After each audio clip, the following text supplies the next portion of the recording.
Blessings, beautiful souls. This is going to be your midweek reading, and I just am feeling called to pull some cards for this. The first card I'm pulling is the Ten of Swords, which is actually kind of amazing because I feel like we are in this week. We are kind of with that full moon that we just had, that we just ended a cycle, and it is like all that burden, all of that.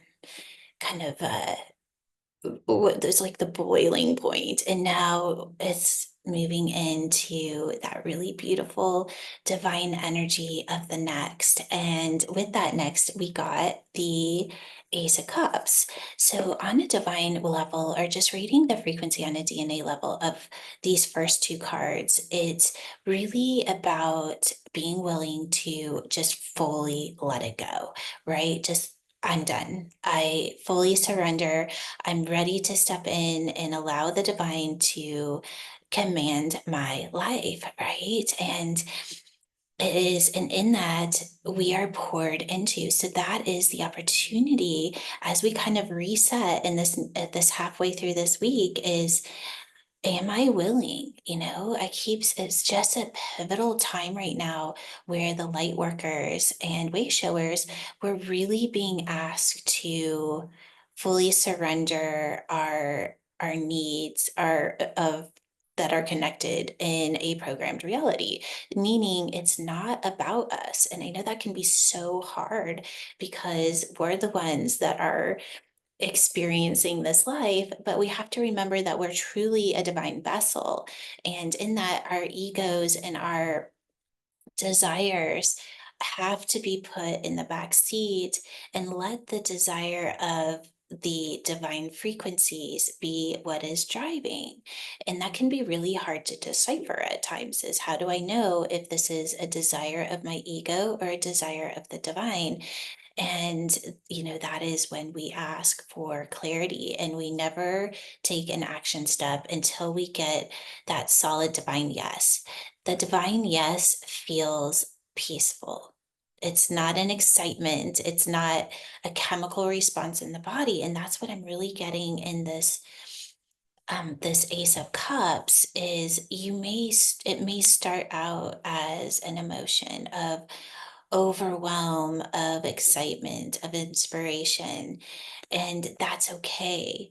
But let it fully settle into your body, let it fully upload into your divine operating system before you make any big choices.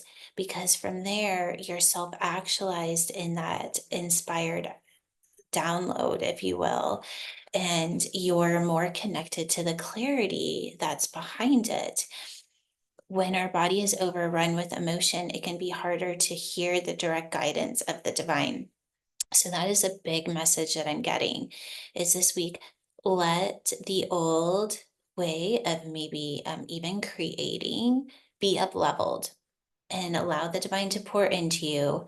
Let that energy fully settle, self actualize in it, and then start the co creation process. And then the last card I got is actually the Two of Cups. So it's interesting. We go from the one to the two, and the two is communication, it's collaboration. And I'm really feeling in this, it is truly a divine collaboration.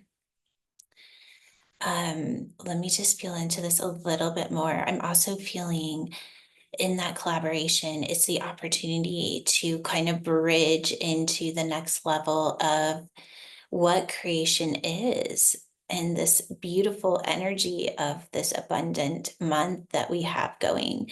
And let me just feel there's something else that's trying to come through with this last one. This is that space of, oh, interesting. Okay, this is going to be for some of you. What I'm hearing is when you are given, I see this, I'm looking at the card, and the guy is holding, and he's getting ready to, he's either giving her the cup, but it looks more like he's being, gonna take it, right? There's an exchange that's happening. And that's kind of that energy I was tapping in before, is the choice of taking or giving needs to come from that centered space of the divine. And when we make choices from that place, we cannot fail, right? We truly cannot. And it's when we bring in our judgment of what happens afterwards that interrupts the divine cycle. It interrupts that divine blueprint that we are all experiencing right now, right? And so with that, if you have some more, if you have something coming in with that, I'd love to hear it. Um, it's so, I don't know why I'm so attracted to this card. It's so interesting, but if you also look, like his feet are like moving towards, and she is standing still.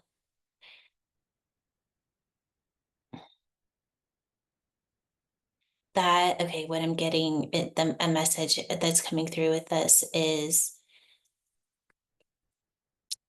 when we speak, when we live, when we choose from that divine frequency, our heart space, and it's so aligned, nothing can rock us, right? Nothing takes us off course because we know what's driving the car. And in that, we fully surrender and trust, even when maybe it gets a little chaotic.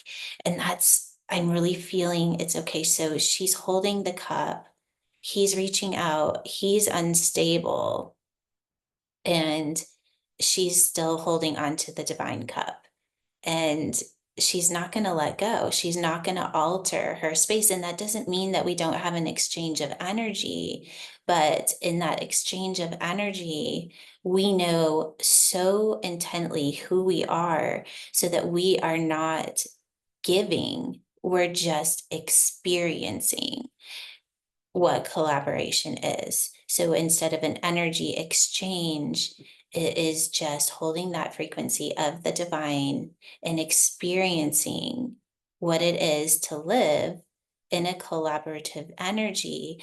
But really, the collaboration is between you and the divine. And in that, we are overflowing all the time because we are not looking for energy to come back to us. We are just an expression of the frequency of the divine, and that collaborative energy is always there because the divine is infinite.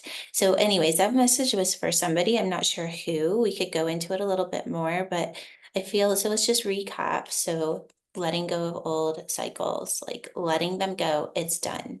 It's completely done. There's no going back, right? It is time to move on, and you are stepping in to an overflow of abundant energy, an overflow of divine energy. Let yourself be poured into. Let yourself actualize in that frequency.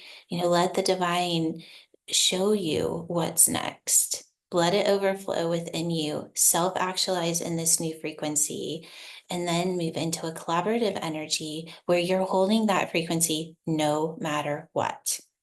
All right, my lovelies, I'm sending you so much love, and I definitely want to hear what this is about for you.